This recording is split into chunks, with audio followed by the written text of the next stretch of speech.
Hi and welcome to episode 56 of Bitches of Horror. And in this episode, we're going to talk a little bit more about films that have been sent in to us. Yeah, some more indie films.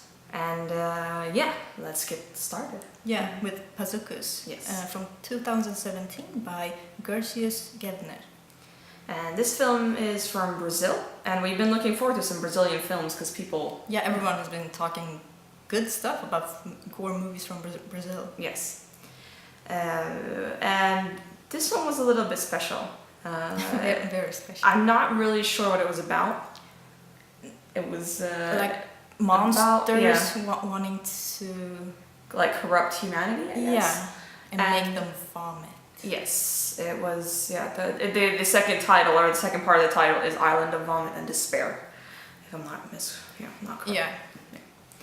And it's a very long film. I mean, for an indie film to be more than 2 hours long. Even 2 hours. Yeah, it takes, I don't know, it's really hard for like indie films to be that long. Like an hour and a half is good, hour and 40 is perfect. Mm. But like over that, you really need to have something to keep it going. Yeah, and this was an issue. This movie is too long. No. It really is. It is.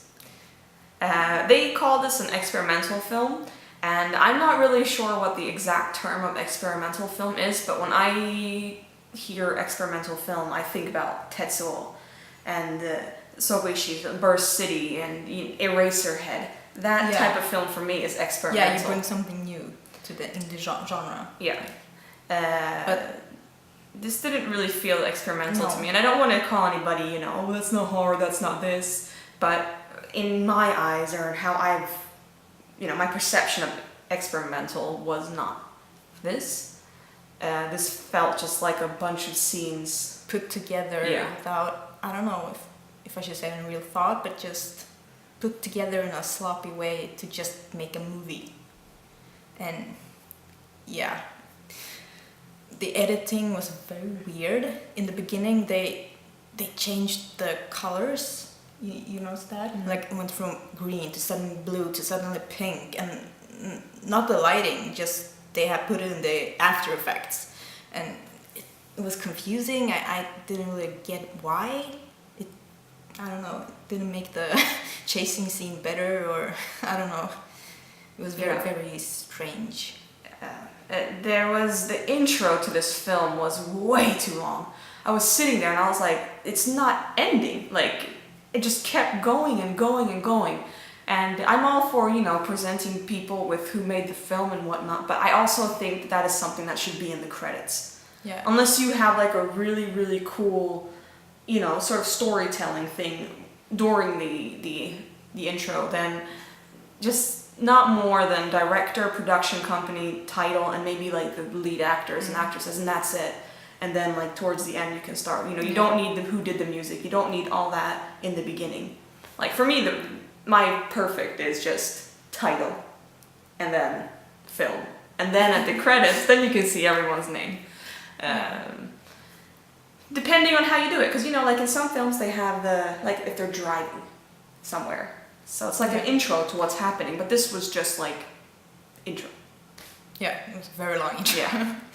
And the acting was, in most parts, was kind of horrible. It was weird because it felt like it was, but it felt like that was how they wanted it. Because it wasn't like serious Yeah, acting. but it wasn't even, not like in, remember President's Day? That was, even though I think they were a lot like him, the lead character, though. Yeah, but I think there was so much Not worse. lead, but that annoying guy. So much worse.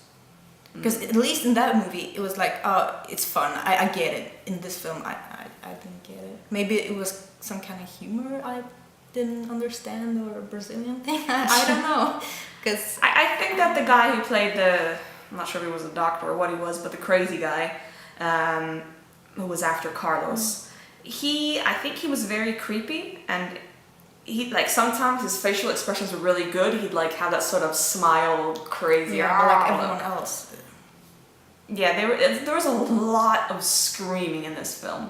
Like, not like, not the good but like, why are you doing this to me? Oh, I shouldn't be doing this, and oh, don't go in the water, oh, the shark. And like that type of screaming, like for like 30 minutes straight. And it gets too much. Yeah. It's just way too much.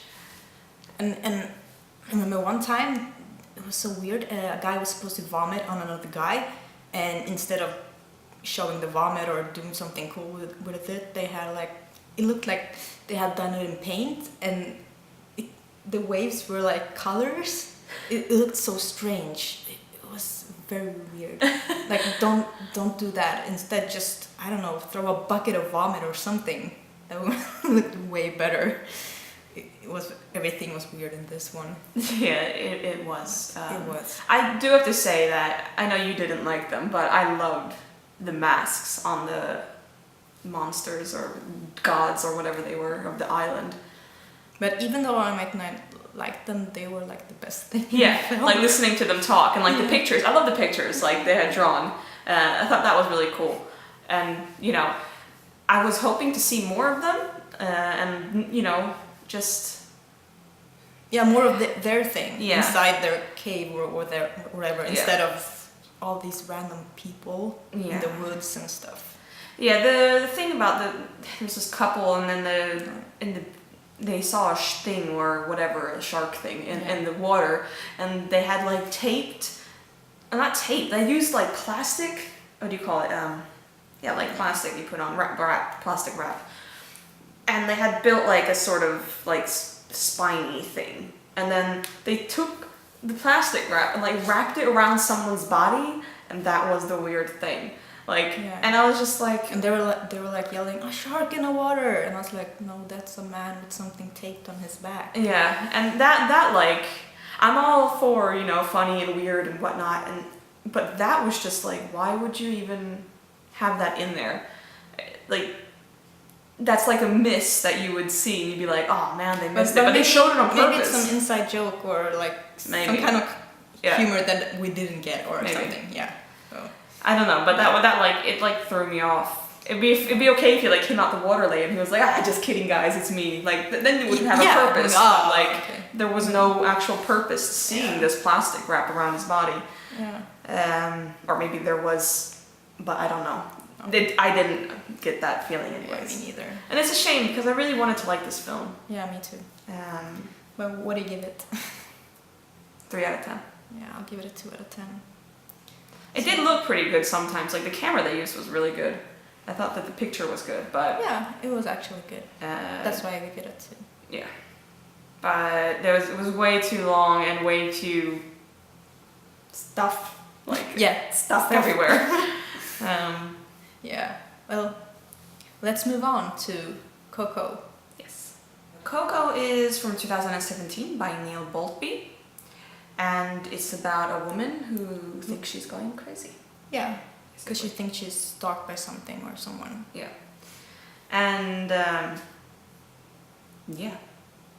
I did like that the movie in the beginning didn't have a lot of dialogue and concentrated on the atmosphere instead. So. Yes. This is a hard film for me to review. It's very gritty. Or what do you call it? Like, grainy. It's a really grainy film. This is like super indie. Yeah. Like, very. Yeah, you can tell it. It's very low budget. In the beginning, I don't know, it was weird. Like, they were in a cafe. She works at a cafe or a restaurant or something. And there's like no one in there. And maybe it's not. Maybe they were opening or whatever. But then like the manager of the place, she moved like really weird. She just like looking at her all the time, and I'm like, it just felt very unnatural, and that weird movement kind of, you know, it put me off in the beginning. But I think as the film progressed, like it got better. I like the creeping scenes. Yeah, where she saw something, and I think they had done it in a quite creepy way. Yes, how they made like those scenes, like the atmosphere was really good. You'd get like a ooh. Like, what's going on? Sort of mysterious vibe. And that's something that, like, even Hollywood films can't do sometimes. So that's very impressive. Yeah, you could tell that this film had a lot of heart. Yes, definitely. He had a passion for his project, definitely. I definitely think with some more budget and some more, I don't know how to say this in a good way, but like people who kind of know what they're doing. I mean, not that he doesn't know what he's doing, but more people behind the cameras. I'm not sure how many, but they were. But this felt like a, 3-4 man operation. Yeah. Some of the camera, like, angles were a little bit weird. Yeah, a little bit like, how do you say this? Like experimental. Like, let's see if this works. Yeah. Or maybe Unconventional is probably the word.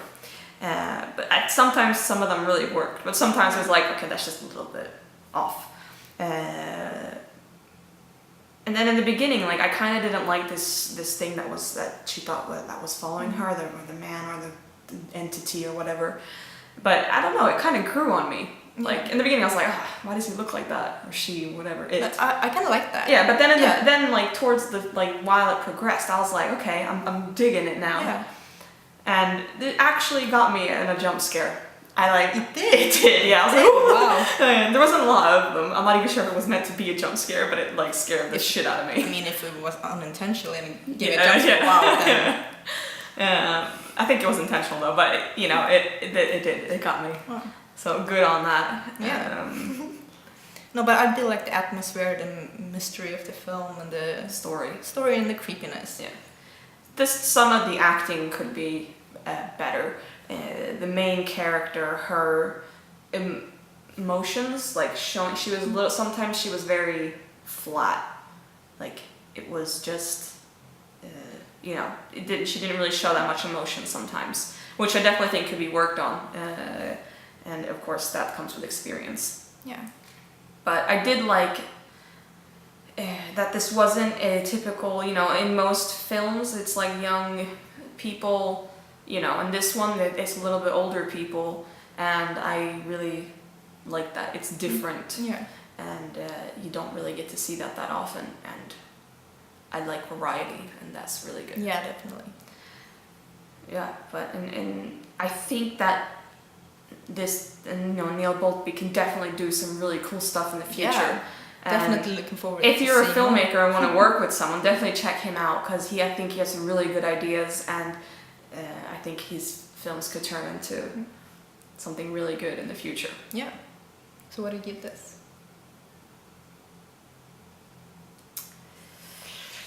It's like 6, 7. I'm trying to think. 6.5. I don't like doing halves. I don't want to do your halves. Mm-hmm. I'll give it a 7 out of 10, just because of how much I could feel that this person loved doing what he was doing. That doesn't really show that often in film, I don't think. You can see that they're having fun, but this person really put his heart into it, and I that is something I really respect. Yeah, I will also give this a 7 out of 10, and not 6.5. Yeah. So, yeah. So next up we got Egomaniac. Yes. And this is from 2016 by Kate Shenton from the UK. Yeah. I'm gonna say what it's about. It's about a young woman who wants to make a horror film. So she goes and meets with producers and directors and to make her film, but she learns that she has to compromise a lot just to be able to get a budget. This was very fun watching, being from, I haven't made that many films, but it's still, we've made Saryad and we've done some other stuff, and I really felt some of this in me. I was because she wrote it's based on a true story, so I definitely could feel the struggle. Yeah. You want to make something, but you have to compromise, and it's not how you imagined it, and yeah, and just the pain, you always hearing about that when we talked about From the Other Side of the Door, or whatever it's called, that one as well. He was like, it was a Hollywood production, so basically I didn't have a say. And you're like, but it's your fucking film. How can someone take that away from you? I understand that people want publicity and stuff, but if they take away the heart of the film, what's the point? Yeah. And it turned out flat, didn't it? It was probably meant to be so much better, but then Hollywood was like, nah. Yeah. And that's the thing about, you have to find a good producer that's willing to listen to what you have to say as well. And I'm really glad that Kate wanted to show this. Yes. It was a great story, great topic, and it's an important one for all indie horror filmmakers. Yeah. Or just indie filmmakers in general. I loved the acting in this, and some of the me too. scenes were very funny. And that's what Kate does really good. That's her specialty. Yeah, Like dark humor. Yes, so much. Yeah, and I love it. Yeah. I really felt everything in this film. Yeah. It really got to me. And they showed Gimp in the film, like that was so Gimp. And I was like, funny. "Oh." I love Gimp, and that was in like the film. Yeah. And then it felt even more real because it was about her, and because that was it her felt film, just like that's Kate. Yeah. Like, yeah. No, but the acting was good. The ending was crazy. I love the casting scene with Lawrence or Harvey. It was so funny. Yeah. No, this film kind of blew my mind. Yeah. I was expecting, it wasn't what I expected, but I loved it. I don't know really what I don't expect anything really, do I? But basically, I look at a cover and I'm like, okay, I expect this. I don't read anything about the film because I don't want to get spoiled. Yeah. And then I base my expectations on the cover of the film. Yeah. So usually a lot of things aren't what I expect. But in this case, it was a good thing. Yeah. Yeah. Really enjoyed this. Me too. I will give this a 9 out of 10. Me too. Great work. And I look forward to seeing more from Kate Yeah, Chen. she will do great stuff. Yes. I really hope that, she finds a good producer who will let her mind, me too. just go free. Me too. So next up we have our short film, and it's Balloon. Yeah. So, Balloon by Mitchell Slan from 2017. And it's about a girl who is very afraid of balloons. Yes. Like she has to go to therapy. She's more afraid of balloons. This kind of reminded me of someone. Me. I am also very afraid of balloons. I am. I hate them. Like I think it was 2 years ago when it was her birthday, and her mom's friend had there's a staircase in Sarah's house, or Sarah's mom's house, and she had decorated the staircase with balloons. I'm not sure, I don't think she knew about your balloon. Yeah, she knew. She just always wants to have balloons whenever it's my birthday. I came in and I was like, she's not gonna be able to get out of bed, It's like, so that was hilarious. Yeah, so immediately I was like, okay. I know, it shouldn't be hilarious, because I have phobias, and I'm like, I don't want someone doing that. Being afraid of balloons is pretty funny. I guess, yeah. It's different from being afraid of needles or something that'll actually hurt you. I mean, a balloon can I just your head. don't like the pop, because I don't know when it will pop. So, yeah, but back to the film. Yes. No, I like the story, obviously. I liked how it, when you told me that it was about that, I thought, I was going to be a little bit different. But then, as it progressed, I was like, whoa, okay. So you kind of get a backstory to it, and it was very interesting how it came to be. Interesting. And it was beautiful filmed also. Yes. The cinematography was very good. It was really good premise. The acting was fantastic. The lead girl, very good. Yes. And it had some creepy moments. It did. Especially with balloons. Yeah. And it was very disturbing. I don't want to say too much about it, but some of the scenes of her backstory to why she's afraid of balloons were very disturbing. But even though it was disturbing, how it ended, or how everything was sometimes comedy too. Did you get that feel, or was it just me? Dark. Yeah, dark humor. Yeah, and I like dark humor. So. And I liked that. Yeah. That it was at the same time it was oof. Hurt the heart, and then it's I think you needed that to not be just this just a little bit Get Out, Yeah.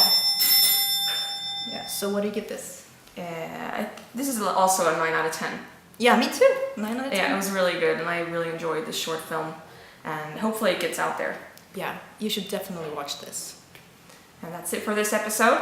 But we've got lots of awesome episodes coming up. Yeah.